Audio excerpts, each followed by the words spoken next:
It's always been very important for me to have the proper lighting. And having been a studio photographer for so many years, it was critical when I decided to go on location to have the right lighting solution. Working with the cage, I'm able to take pictures at any point in time during the day, anywhere in the world. The cage is easily transportable, easily set up, and basically focuses on using light to my best advantage. So Richie, I think what we'll do is we'll set the cage up here. We'll just use the key light coming from her left side, camera right. We'll put the silk here, black on this side. Let's keep the top open. We'll use the silk on the top for a little bit of hair light. And then we'll just use a little bounce fill from one of the sun bounce reflectors out here to give her a little kick in the front. Okay? All right. And generally hair and makeup takes, on the average, about an hour for makeup and about an hour for hair. Jason did a test with her about 10 days ago, so he had a pretty good feeling for her face and for what she needed, and so today it's going a little bit quicker. I think we'll just set it up like right here, Jerry, and bring it back, yeah.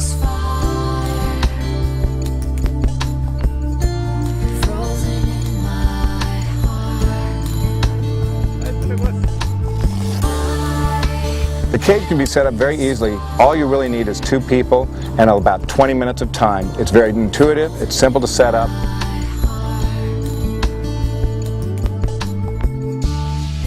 And once it's set up and you've taken the time to use this, you'll see that your pictures will improve dramatically.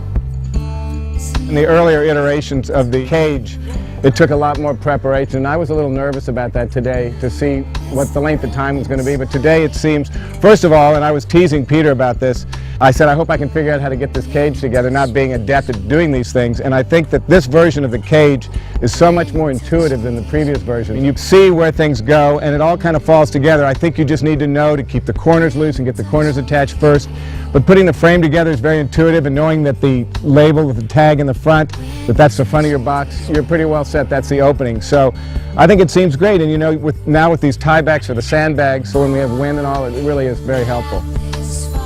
I think, Richie, the sun's starting to get a little high over here. So what were you thinking we should do? If we put a silver outside just to add a supplemental low, I think you'll get more. A little kick up in the eyes. I think you're right. And I think, like we were mentioning earlier, once we get the Duvetine in here to darken the background here and fill in this gap, we're talking about maybe putting a white down here just for a simple little bounce fill, and then still we'll supplement that with maybe a Sunbounce Pro for fill. Because I think what we're going to do is basically the way this is set up now is this will be our key light coming in here through this silk for her. I determined that I liked lighting her better from the left side of her face, so that's how we've set the cage up today. It could really be set up in any configuration depending on where you want the main light source.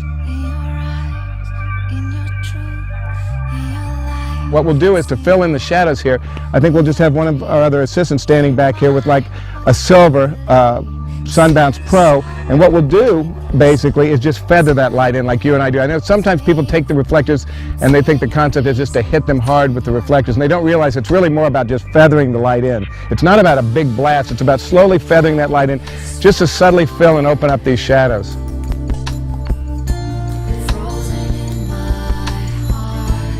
Let's drop this in over here to get a little kick up. It'll put a little bit more punch in the eyes.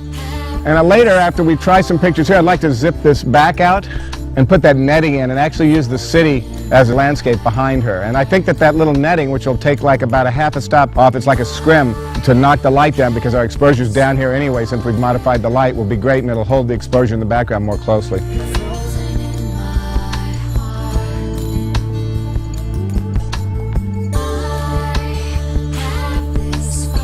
You have a new grip head? Oh, you do?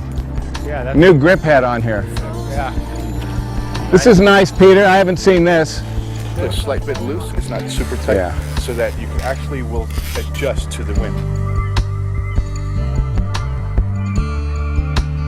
Last summer, traveling across America, for that We the People, I used a sun swatter and reflectors to shoot the entire gig for a month on the road. It's practically all I used. I used those in the Porty. That's all I used for the entire trip.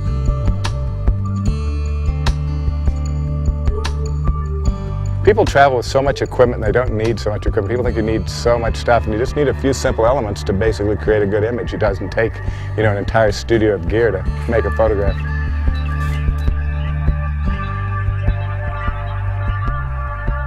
But this is probably the most valuable single piece of equipment I have, is this sun swatter. I got this one. okay or no? Well, probably. Ready to shoot. I think when we were looking for a model for shooting today for the California Sunbounce Cage, we wanted to basically find a girl that had a real natural look, a natural beauty, not like a big glamorous model, but a girl that had a real genuine quality, a real sincere quality, and that's why we picked Dominique. And I wanted somebody very natural, and I loved her red hair. I wanted Jason just to bring out her features and keep her pretty natural, but we wanted enough definition in the eyes and the face so that when the light hits